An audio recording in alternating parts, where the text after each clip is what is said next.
But how exactly can we adapt, considering that the precise extent and form of climate change aren't known? Climate projections will never be able to predict the future with absolute certainty, partly because the way in which the climate will change depends on our decisions in coming years. But do we really need certainty to make decisions? No. We routinely make decisions based on experience, facts, or insights available to us without knowing exactly what the future will bring. One is especially infamous: CO2. And for good reason. CO2 is our main contribution to the greenhouse effect, which is leading to climate change. Once in the air, CO2 normally remains a problem for more than 100 years. But CO2 is not alone. There are many other dubious characters, short-lived gases and particles, the so-called SLCPs. SLCPs pollute the air and contribute to climate change. Some of these SLCPs only stay in the air for a decade, and others just for a couple of days. But still, these pollutants are dangerous. Soil is wonderful. Well, of course, we live on it. And if it is fertile, it can produce marvelous things. Fertile soil puts food on our plate, but the number of plates is growing, and more meat ends up on these plates.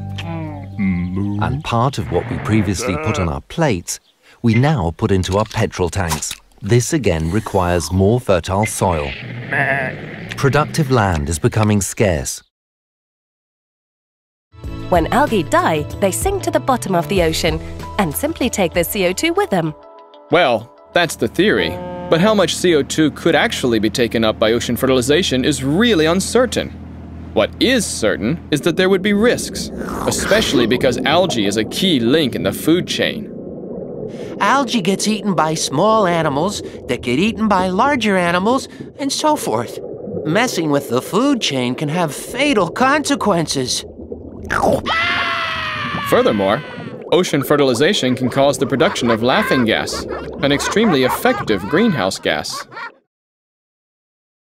And I want to say one thing to you: stay stubborn.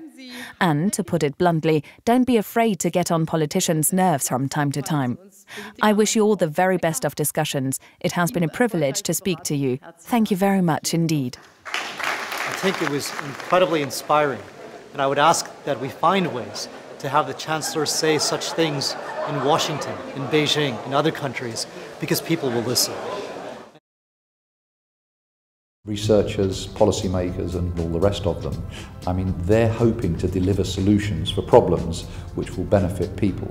It's absolutely crucial that you involve the people that you're serving in the process of making those decisions. If there's cooperation, then you've got a much better chance of achieving something than if there's no cooperation. Imposing solutions is not the way forward, and you'll never get anywhere. We need to work together from all sides, from the private sector, from the public sector, from the academic community.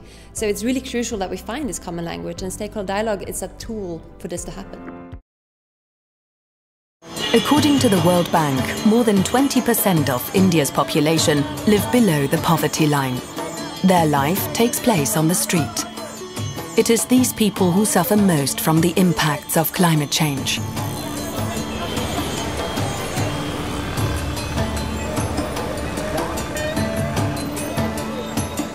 Tackling the adaptation challenge often requires thinking about basic problems in societies.